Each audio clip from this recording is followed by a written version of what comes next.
Um protagonista, evidentemente, terá a história mais épica quando começa sendo o mais baixo da sociedade. Como um humilde escravo que é obrigado a enfrentar batalhas sangrentas contra seus próprios companheiros, que estão tão treinados que lutam até mesmo pela pouca comida que recebem. Sendo Rocco um cara bastante forte, o único que consegue manter a ordem, algo que admira nosso protagonista, Cestus, que o vê como amigo. Pelo menos até serem obrigados a lutar na seleção dos mais fortes, sendo Rocco o favorito, não só pelo físico, mas também pela atitude. Enquanto isso, o protagonista magro e fraco só recebe críticas. No entanto, ele tem um mestre por trás chamado Zafar, que parece confiar no protagonista. E por quê? Pela velocidade de reação que ele rapidamente demonstra na arena. E embora sua mente o impeça de ferir um amigo, ele se vê obrigado a fazê-lo, demonstrando que para ter 15 anos é um diamante bruto. No entanto, na gloriosa Roma não há perdedores, e o amável Rocco acaba sendo assassinado em seus braços. É assim que ele é marcado como um dos escravos escolhidos pelo grande valente. E junto com alguns outros companheiros, é prometida a eles a liberdade depois de vencerem 100 batalhas. Então o mestre se encarrega de treiná-lo dando golpes bons e eficazes. Uma mente fria, mas acima de tudo, por ser pequeno e não conseguir nocautear com um único golpe, ele precisa se tornar o mais rápido possível. E embora o velho pareça bastante machucado pela vida, seus ensinamentos são muito sábios, mesmo que alguns zombem dele. O caso é que Cestus e os outros são levados ao grande coliseu romano, onde está sendo celebrada a coroação do César mais jovem até o momento, o grande Nero, com um monte de combates de todo tipo. Inclusive, Cestus encontra um loiro que parece bastante simpático, que lhe indica o caminho e lhe deseja sorte nos combates.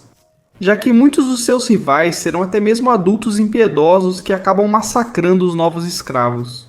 No entanto, mesmo que o protagonista suba com medo e com um rival que literalmente é uma fera, algo que até mesmo Nero das arquibancadas aceita que será um massacre.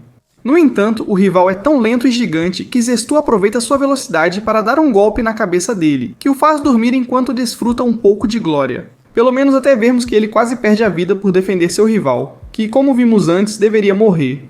Ainda assim, já que o garoto chamou a atenção de Neron, ele acaba salvando-o. Aí inclusive o convida para sua sala Very Important Person, reconhecendo seu valor. E de seu mestre, que a mãe lembra como uma velha lenda, que lutou até mesmo contra a guarda real. Demétrio, que também tem seu filho como pupilo. E não é outro senão o loiro de antes, chamado Ruska, uma fera em combate com uma brutalidade digna de seu pai, e que será uma amostra do nível que o prota enfrentará. Então os dois são levados ao palácio para acompanhar Nero.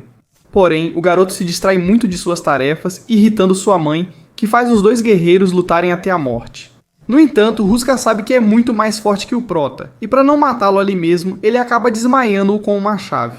Além disso, Nero, insatisfeito com sua mãe, a desobedece, acalmando as coisas. Por enquanto, inclusive, o César fica um tempo com o escravo Cestus, enquanto Ruska é repreendido por seu pai, que não queria que ele fosse gentil, queria que pelo menos quebrasse as pernas do seu rival. No entanto, o prota também não se sai melhor, já que por um tempo sofre bastante abuso com Neron. E ao ser vendido para diferentes donos, foi vítima das piores humilhações. No final, ele acaba com um gordo que leva ele e seu mestre até a Grande Pompeia, onde é vendido para um candidato às eleições. Do lugar que está organizando seu próprio torneio de combates e tendo como organizador esse cara chamado Nazca, que lhes mostra sua área de treinamento com alguns colegas um pouco complicados, como Enden, um antipático que arruma confusão com todo mundo, mas só de ver o jeito que ele treina e sua força bruta já dá pra perceber que ele é muito forte. Além disso, é um estilo de combate que vai trazer problemas para Cessus, então por enquanto é hora de treinar. No entanto, o protagonista de Fofoqueiro na Noite acaba encontrando Sabina, que ele achava que era um ladrão, mas na verdade é a mulher mais bonita de toda a cidade. E descobrimos que ela é o amor impossível de Enden, que mesmo com sua força é um cara simpático, um fã de verdade. Mesmo sendo rejeitado pela garota inúmeras vezes e zombado por todos, ele não se importa. Apesar de não ser totalmente má, a garota ajuda quando necessário, como no caso da cidadã cuja taverna foi tomada por assediadores. E Sabina leva o time do prota para enfrentá-los, sendo Sextus quem mais se destaca, porque à primeira vista ele é o menor e mais fraco, e mesmo que seus punhos não sejam suficientes contra esse gigante. Ele acaba chamando a atenção da mulher, que com Enden não demonstra isso. Na verdade, descobrimos que o cara é fã dela há anos. E ela prometeu que se ele conseguisse um recorde impossível de 50 vitórias seguidas, ele ganharia a liberdade. E ele se tornaria sua mão direita. Para isso só faltam mais 2 vitórias. No entanto, isso é uma situação entre eles dois. O protagonista segue seu treinamento, desinteressado. Para que seus golpes sejam mais letais, inclusive, Zafar o ajuda a praticar um golpe que não só nocauteia, mas também mata algo que o protagonista não tem certeza se vai usar. No entanto, a própria Sabina o chama para seu quarto, propondo que ele a acompanhe em sua próxima viagem a Roma. Não como escravo, mas como seu guarda-costas pessoal de agora em diante, o sonho de qualquer escravo. Mas o protagonista, que já viveu com um líder? Nesse caso, Nero, que em busca de um amigo acabou se tornando um abusador e teve que fugir, decide que vai conquistar sua liberdade com os próprios punhos. Então ele a agride. Então ele recusa a oferta, algo que essa mulher nunca tinha experimentado antes. Ela se torna obcecada pelo protagonista de forma negativa, ordenando a Enden, seu fantoche, que o enfrente, e mostra a ele o desespero de ser um escravo. Já que a fera sente inveja porque Sabina, a mulher que ele mais respeita, está interessada em um recém-chegado. Então será uma batalha interessante, com um protagonista que aos poucos vai ganhando nervos de aço que lhe permitem se dedicar a treinar e aprimorar esse golpe fatal que lhe ensinaram. Assim, até o grande dia em que tem a beleza da cidade como espectadora, o caso é que Enden é o favorito do público por toda a carreira que tem, e ao apresentarem uma simples criança como rival, todos o acusam de que será fácil demais. Mas isso não importa quando o protagonista fica sério. Então ele começa atacando com uma velocidade que Enden mantém sob controle, esperando o momento certo para responder. Mas o garoto continua aumentando a velocidade a um ponto em que o mais forte de Pompeia leva um golpe direto no rosto, que o derruba por um tempo. No entanto, por mais que isso enlouqueça o público, o dano em Enden é mínimo e o prota acabou de esgotar sua resistência. Então é hora dele também receber punição, até mesmo com golpes em áreas específicas que hoje em dia seriam ilegais, fazendo-o perder o equilíbrio, mas acima de tudo, obrigando-o a atacar, algo que Enden aproveita para dar um golpe bastante letal na nuca, que o deixa inconsciente. Mesmo se levantando por causa da sua determinação, ele perde parte da memória de curto prazo. Apenas sentindo o perigo em que está, com todo o seu corpo vibrando de dor, por isso começa a troca de golpes, dando e recebendo sem parar. Por um bom tempo, todos reconhecem o quão forte é o garoto de 15 anos, e parte da arquibancada começa a torcer por ele. Incluindo Nazca, que em seu momento teve a mesma oportunidade que o prota ao ser escravo, mas tomou a decisão mais fácil.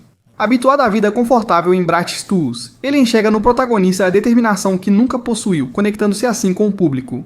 Enquanto isso, o protagonista, sem perceber, começa a acertar golpes nas costelas, que enfraquecem Enden, que está tentando esconder a dor, mas agora perde resistência. E para Zeus fica mais fácil ler os ataques dele, equilibrando as coisas, ou pelo menos parecia, porque Enden consegue ferir o protagonista na testa, o que é ruim para a visão de um dos seus olhos, dando tempo para a fera se recuperar e com o protagonista tão exausto, o que lhe resta é a lembrança desse ataque que ele vinha treinando. Assim, ele arrisca tudo na última sequência de golpes, ficando gravemente ferido. Graças a isso, ele consegue a abertura que buscava para dessa vez, sim, um verdadeiro golpe letal na nuca com uma precisão que faz Enden desmaiar imediatamente. E mesmo com a motivação de uma Sabina desesperada, a vitória é de Sextus, enquanto o Albino só recebe o ódio daqueles que apostaram nele. Isso sim, do conforto das arquibancadas, porque eles não desceriam para lutar. Como a voz do protagonista não basta a Sabina em um primeiro ato de bondade por seu fã. Acalma as pessoas enquanto se despede para sempre de Enden, que para ele é o pior dos castigos. Durante a recuperação do protagonista após sua grande batalha, o ataque na nuca de Enden se assemelha ao do protagonista. E Zafar acaba descobrindo que a mesma pessoa que ensinou isso a ele treinou Enden, que é conhecido como Demócrito, um velho malvado que gosta de experimentar com diferentes lutadores e técnicas, informação útil para Zafar, que buscava por ela. Ainda assim, Enden agora tem um peso a menos nas costas e reconhece no final a força do protagonista. Assim como o povo de Pompeia, que foi conquistado facilmente por sua atitude e resistência, embora na verdade todos de Pompeia vão morrer em alguns anos. O protagonista deve prosseguir e durante um ano, enquanto realiza diversos trabalhos, aprimora seu condicionamento físico e suas técnicas. E um dia aparecem dois caras aparentemente normais, mas que estão procurando guerreiros para lutar nos eventos do Grande Nero. Algo em que o dono do protagonista o obriga a participar em uma espécie de eliminatórias. Nesses mini-coliseus, onde o espaço dificulta as lutas, no entanto, Sextus não tem muito problema contra os primeiros adversários. Ele os vence facilmente no início, mas vai se tornando cada vez mais brutal, chegando a golpear até mesmo lutadores caídos no chão. Um temperamento que lhe traz problemas, e ao conversar com seu mestre percebe que, apesar de sua habilidade, ele não consegue dar forma à sua técnica. E ele não vai conseguir isso se não focar em conectar seus golpes com sua mente. Enquanto vemos Félix, outro dos escravos muito habilidoso, que parece ter encontrado sua própria maneira de aproveitar as lutas. Ao contrário do Prota, que está cada vez mais tenso, pelo menos até sua luta debaixo da chuva, onde ao colocar em prática o que Zafar lhe disse. Ele deixa que sua mente se conecte à luta, aguçando seus sentidos e fazendo com que combos e ataques normais tenham força para nocautear qualquer adversário. Assim ele recupera sua tranquilidade e o bom relacionamento com seus amigos. Justamente para conhecer Félix, que é um cara bastante confiante em si mesmo e em sua sorte. Mas não nega que a atitude e a aura, principalmente do protagonista, são de um guerreiro. Ele imagina que vão se encontrar na final. E é justamente o que ocorre. Ambos estão cientes da técnica do outro. Mas vemos Cestus muito mais tenso do que Félix, que aproveita as lutas iniciando esse duelo para ver quem supera as eliminatórias e pode viajar para a Sicília para o evento principal. Então Cestus ataca sem parar, porém tudo o que Félix faz é se defender no momento certo. Ele muda sua postura para uma com os ombros mais abertos, algo que até parece bobo. Mas Zafar reconhece que em um espaço tão pequeno, isso faz com que muitos dos golpes que Cestus conseguia bloquear agora acertem sem dificuldade.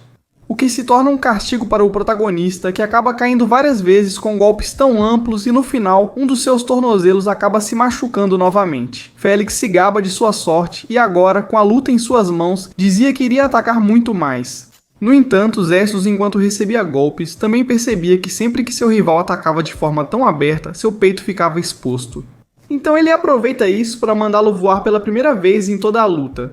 E embora anime todo o público e os apostadores, a técnica não foi tão eficaz porque o tornozelo do protagonista tira sua posição no chão e consequentemente força, então a luta continua. E agora que os dois estão no seu auge, a batalha fica bem equilibrada, a ponto de se tornar um duelo de resistência. Vamos ver quem aguenta o último golpe. Embora esses ainda estejam em desvantagem porque Félix controla melhor o espaço e o encurrala com facilidade. Por isso, várias vezes, ele quase desmaia com um golpe.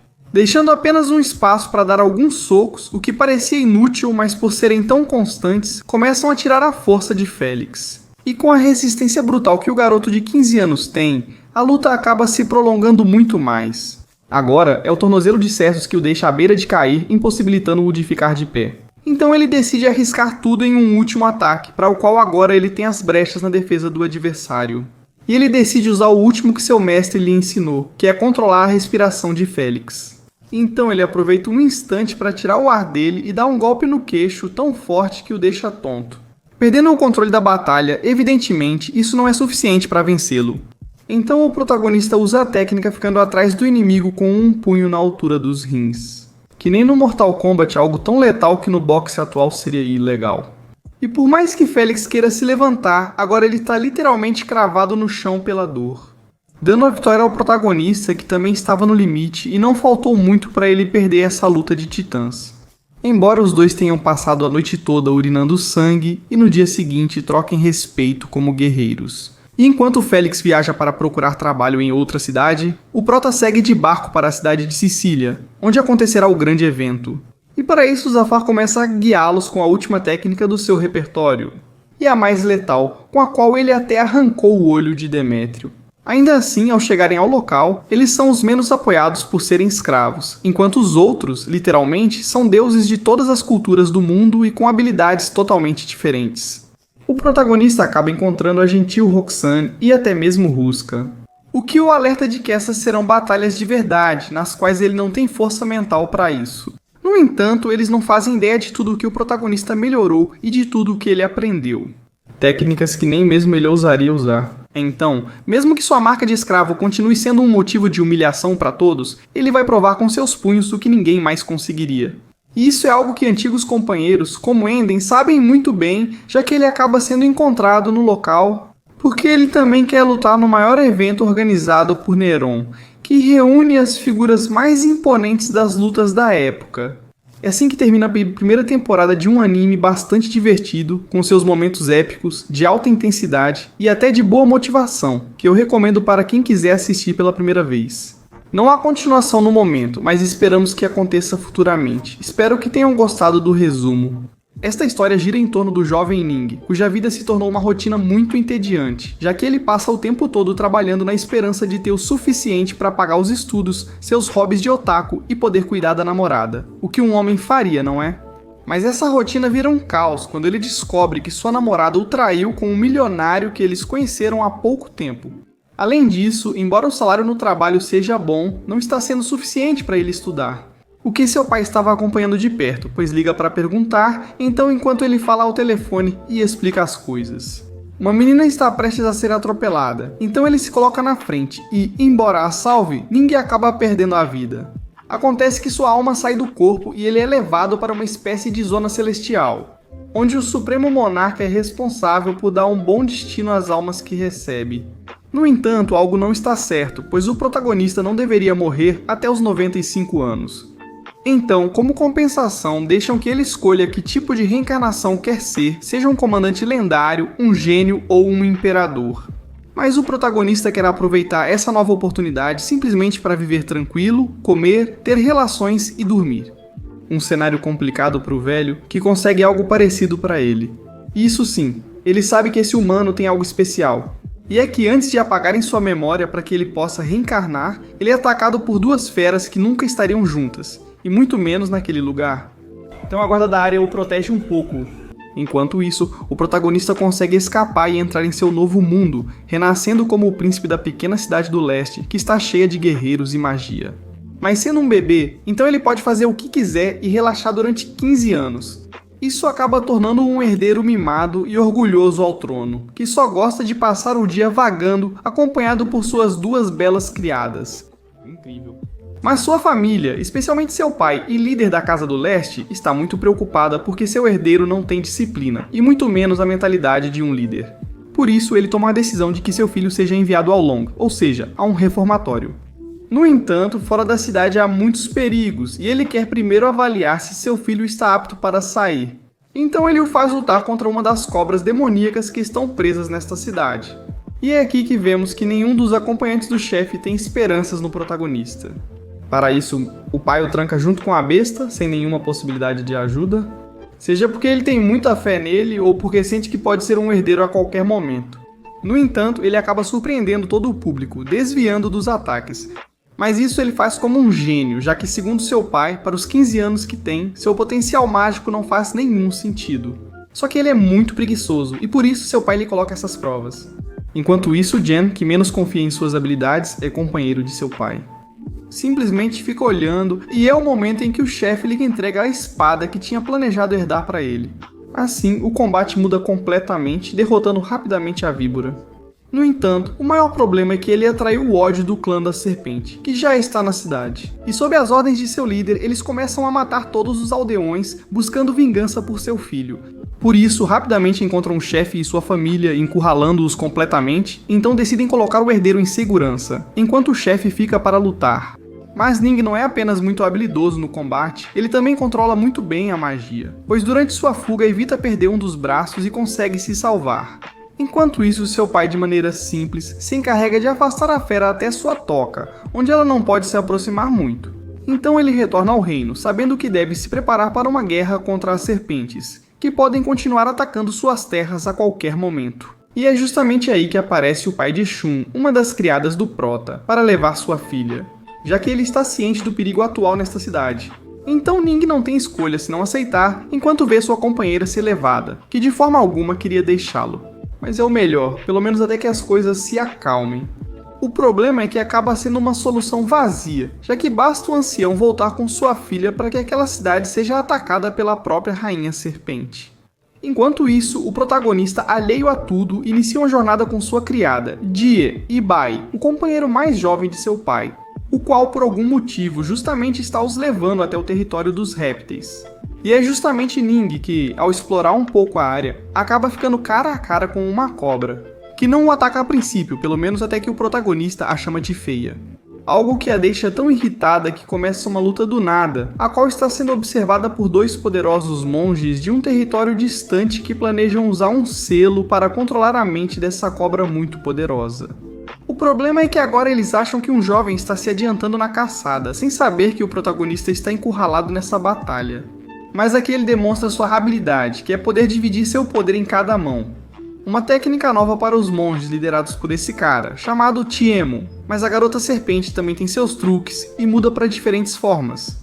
e ela aproveita a confusão para ferir gravemente o protagonista, o que não é um problema se ele pode se regenerar, mas ela o empurra para o lugar onde Tiemu tem suas armadilhas e o protagonista não consegue alertar a garota, e os dois acabam presos, embora só Débora ou a serpente seja feita prisioneira. Enquanto isso, o outro bandido, em forma de lobo, decide enfrentar o protagonista, o qual de longe sabe que não tem chance contra um inimigo tão forte. E por enquanto ele se retira, claro, com raiva porque estão torturando a garota, não que ele não goste dela. Mas é Bai quem aparece para dizer a ele que precisa se controlar nessas situações e entender que ainda tem muito a aprender. Então ele passa a noite toda meditando, e justamente sua mente se ilumina ao ver a flor de lótus, que serve como símbolo de tranquilidade e confiança para obter força. Tanto que ele passa a noite toda meditando. Isso até que ele consegue entender como canalizar todo o seu potencial, algo que seus companheiros não esperavam que ele aprendesse tão rápido. Na verdade, é tão eficaz que rapidamente o inimigo sente o perigo na área e decide visitar o local, encontrando-se com o protagonista. Mas agora com um poder um pouco diferente, que ele nem entende, já que usa fogo e gelo em cada mão totalmente em equilíbrio. Por isso, mesmo atacando, o lobo rapidamente é devorado pela quantidade de energia de Ning. E Tiemu não tem outra saída, porque Débora não deixou que controlassem sua mente. Só lhe resta uma saída, que é implorar para Ning deixá-lo viver, embora não pareça nem um pouco arrependido, dando uma lição ao protagonista de que normalmente ser poderoso não te torna uma boa pessoa. Mesmo relutante, o protagonista precisará se adaptar a este mundo. Por isso, no final ele acaba tirando a vida de Tiemu, enquanto se pergunta se realmente foi uma boa decisão. Mas em breve ele terá uma resposta. A questão é que Débora agradece por ele ter salvado sua vida, enquanto diz que mesmo assim não será mais uma de suas criadas. Esperando que o protagonista insistisse um pouco, mas no final, devido à personalidade de Ning, ele simplesmente aceita, a liberta e parte. Para que no final a garota acabe indo atrás dele, dizendo que eles vão precisar de um guia para essas áreas. O caso é que eles chegam justamente à aldeia de Shun, a qual, contrariando as expectativas do protagonista, foi brutalmente atacada primeiro, já que todos os aldeões foram assassinados pela serpente, incluindo San e seu pai, algo que dá mais força às suas ações. E realmente, ao perceber que há muita crueldade em todos os lugares, até mesmo com pessoas que não merecem, se for necessário usar a força, ele continuará fazendo isso. Por isso, aqui eles dão um bom enterro para a garota. E ele pergunta a Bai quanto tempo ela precisa para conseguir derrotar a Rainha Serpente, responsável por todo esse caos. Ela responde que no mínimo 3 anos, um período muito longo. Então intervém Débora, que conta a ele sobre a Ilha Sagrada, que é muito conhecida pelo clã das serpentes, como um lugar onde, depois de duras provas, pode-se conseguir um grande poder, mas com uma possibilidade muito baixa de alcançá-lo. E é aqui onde o protagonista sente um desafio que está disposto a enfrentar. Junto com Débora, eles seguem para o local. Após um caminho estranho, eles chegam à grande entrada onde os caminhos se separam. E o protagonista, assumindo o risco, se depara com a primeira prova. Um grande exército de blindados que ele tenta enfrentar, percebendo não só a força descomunal deles a cada golpe, mas também que a regeneração deles é incrível. Nem mesmo suas novas habilidades do Lotus têm efeito sobre eles. No entanto, depois de continuar lutando e procurar o ponto fraco desse inimigo, ele percebe que toda vez que eles se regeneram, perdem resistência e velocidade, chegando à conclusão de que todos são invocações controladas por outra pessoa e, mais importante, com uma limitação de poder. Então ele continua derrotando esses inimigos a ponto de que qualquer outro guerreiro já teria desistido. Mas aqui, e depois de um massacre, ele consegue superar essa prova, sendo observado por um macaco que parece ter gostado dele. Enquanto isso, no reino, seu pai ficou sabendo de seus feitos com a técnica Flor de Lótus para derrotar Tiemu. E justamente aparece Bai para contar a ele sobre a Ilha Sagrada e o desafio que decidiu enfrentar. O pai se orgulha das conquistas do filho. No entanto, eles não podem contar apenas com o poder do protagonista, pois o reino precisa se preparar para a guerra, já que as serpentes não são o único inimigo. Tudo isso enquanto Ning conversa com o gorila, que se apresenta como o terceiro desafio desta ilha. Embora pareça ilógico, ele nos explica como o responsável pela segunda prova. Ele tirou a própria vida depois de passar séculos esperando por um bom guerreiro. E o gorila praticamente está nessa situação, dizendo ao protagonista que ele só precisa fazer um pequeno ferimento para provar, iniciando um confronto onde Nin usa todo o seu repertório de habilidades, confiante de que será fácil, porém, depois de muitas tentativas, ele nem chega perto de conseguir. E é aí que a besta perde todas as esperanças que tinha no protagonista, já que o via como um prodígio e achava que seria sua chance. E é aqui que Ning brinca um pouco com a mente do gorila. Como sua espada não consegue feri-lo, usa as próprias garras do inimigo. Algo bastante trapaceiro, mas o gorila aceita porque foi algo engenhoso e porque na verdade está cansado de esperar por guerreiros bons. Assim, ele acaba sendo libertado da prisão. Enquanto isso, aparece outra entidade que guia o protagonista até a zona sagrada, dizendo que sua terceira prova foi totalmente válida. Porque em vez de usar força física, ele usou algo mais importante, a força mental. Por isso, após ter superado o desafio, ele recebe o título de Senhor do Lugar Sagrado, recebendo um selo que lhe permite retornar à ilha de qualquer lugar. No entanto, todos os outros tesouros e poderes estão bloqueados porque ele ainda não tem maturidade nem poder suficiente. Mas já que ele se esforçou bastante, pelo menos lhe ensina um pouco sobre a técnica das 1000 espadas, a qual, se ele conseguir controlar, terá um aumento de poder superior a qualquer um já visto neste mundo. Mas para isso ele deve treinar arduamente para que em algum momento possa liberar seus limitadores. Enquanto isso, seu pai está em uma reunião falando justamente sobre essa outra ameaça que existe para o povo, a montanha. Um grupo de guerreiros muito fortes que controlam grande parte do reino. E que depois de muitos anos estão aproveitando a crise do leste para planejar um ataque e ficar com as terras. Então, o chefe, embora tenha muita fé no potencial do filho, sabe que há muitos aliados que não confiam nele, principalmente Jen. E é aqui que nos contam um pouco da história da montanha. 18 anos atrás, os dois grupos estavam em guerra, enquanto Ning estava prestes a nascer. Algo que motivava seu pai a ser uma verdadeira lenda no combate, embora já naquela época o inimigo fosse muito mais forte. Então, para evitar perdas para ambos os lados, no final chegaram a um acordo onde o leste ficou com a menor quantidade de terras. Embora, é claro, vivendo uma boa vida. No entanto, parece que agora a montanha quer ficar com tudo. Portanto, o chefe não tem escolha a não ser começar a preparar sua cidade para a guerra. Enquanto isso, conhecemos o perigoso povo da montanha, que já está pronto para ir à guerra. Isso sim, há rumores de que o jovem, que deixaram viver há 18 anos, está demonstrando ter grandes habilidades. Embora isso não nos preocupe, deveria, pois neste momento, após deixar a ilha, Ning cumpre sua missão, acabando com a Serpente Rainha, que apesar de ser gigante e muito poderosa, não tem chance alguma, contra o protagonista, que se torna cada vez mais forte e poderoso. No entanto, nem tudo são flores, pois em casa sua mãe está muito doente. Além disso, seu pai não sabe o que fazer, pois o poder do inimigo é muito grande. Foi por isso que eles assinaram uma trégua. Por isso, a mãe sugere ao marido fazer o ritual do dragão, capaz de acabar com grandes exércitos em um instante, em troca da vitalidade de 5 membros e exclusivamente da família dela, e que provavelmente acabaria perdendo a vida. Então, o chefe, depois de pensar, decide aceitar essa possibilidade e expor seus familiares à morte. Considerando que ele agora pode deixar a cidade para seu filho, que justamente chega depois de sua longa viagem para descobrir tudo o que está acontecendo. E como o plano é fazer com que o inimigo se reúna em um ponto onde o ritual seja eficaz, já que ele se esconde em uma área específica. No entanto, eles devem ter cuidado, já que cada um dos guerreiros da montanha é poderoso o suficiente para acabar com exércitos. Principalmente um ruivo chamado Tian, além de que a montanha tem um ancião, como estrategista e potencializador das habilidades de seus companheiros. Então a Casa do Leste deve ser inteligente, sendo o protagonista quem procura uma forma de provocá-los. Então Justubai tem um plano e vai até a reunião onde estão todos os líderes da montanha, arriscando sua vida, mas desafiando cada um dos membros que justamente estavam recrutando aliados. Então eles se sentem ameaçados e, como sabem que são mais poderosos, decidem levar essas ameaças a sério e propor uma guerra em breve, caindo na armadilha do protagonista. E não só isso, mas quando ele estava voltando para o reino, ele encontra um dos aliados mais poderosos que a montanha convocou. Então Neil engana e consegue fazê-lo voltar para suas terras, tirando uma carta muito forte do inimigo. O que ainda assim não importa muito para ele, já que eles continuam confiantes na vitória.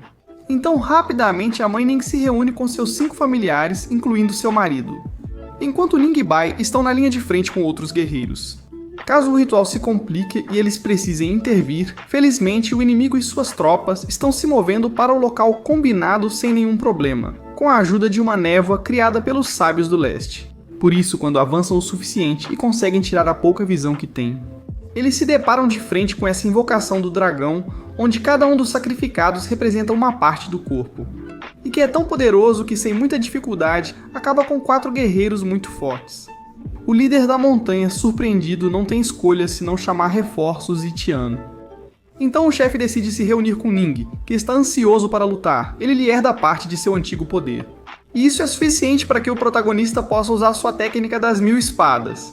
Então, quando chegam os reforços do dragão, ele aparece com o protagonista que, combinando suas habilidades, utiliza as espadas junto com os elementos que controla, criando uma chuva mortal a qual os inimigos não dão muita atenção até começarem a perder as cabeças. Então o inimigo decide contra-atacar com habilidades muito diferentes e poderosas, que inevitavelmente ferem o protagonista. No entanto, a cura do dragão não só permite que ele sobreviva, mas também lance um segundo ataque, usando toda a energia restante desta vez, e que é suficiente para destruir qualquer selo e acabar com um grupo inteiro de prodígios. No entanto, ainda não acabou, pois ainda falta Tian, que está lutando contra sua família em uma batalha que parecem estar perdendo, já que se trata do guerreiro mais forte da montanha e que está acabando com a vitalidade do dragão. Enquanto isso, o Prota ainda está recuperando as forças. Felizmente, no último momento, ele consegue retomar seu poder para que tenhamos o verdadeiro combate final, com grandes golpes de ambos lados e com um nível de poder que supera em muito a melhor época do seu pai. Inclusive, fazendo com que Tian recue e surpreenda a todos. Esse é o momento para que o protagonista use tudo o que aprendeu. Com sua técnica das 1000 espadas, em uma sequência muito épica, onde o Ruivo acaba perdendo a cabeça. Parece muito bom, já que venceram e ainda resta um pouco de vitalidade para seus familiares, que podem ser salvos. No entanto, o Monge da Montanha ainda está vivo. E não só isso, como também faz com que o selo do seu clã use toda a energia para esmagar a montanha e as outras cidades próximas. Enquanto isso, o Prota está justamente recebendo todo o poder da Ilha Sagrada, por isso sua família decide usar suas últimas forças utilizando o dragão. No entanto, desta vez o ancião acaba tendo mais energia e literalmente destrói a invocação e junto com ela, as pessoas que a controlam. É justamente para que Ning, entre lágrimas, receba o último nível de seu poder, o qual já está em uma escala galáctica e que ele usa para se vingar do ancião, com a ajuda de Bai, destruindo literalmente seu rival em um golpe final que é sentido em todos os lugares. Para que assim Ning não só recupere suas terras, mas também se torne agora o dono do maior território do reino. Tudo isso a um preço bastante alto, que ele já sabia que teria que pagar por todas as vidas que tirou e que agora o transformaram em um governador. Aqui encerra-se essa história para vocês aproveitarem por completo, pois não haverá continuação, ao menos por hora. Como meu pai disse, eu os deixo agora. Só por um tempo pode ser pra sempre.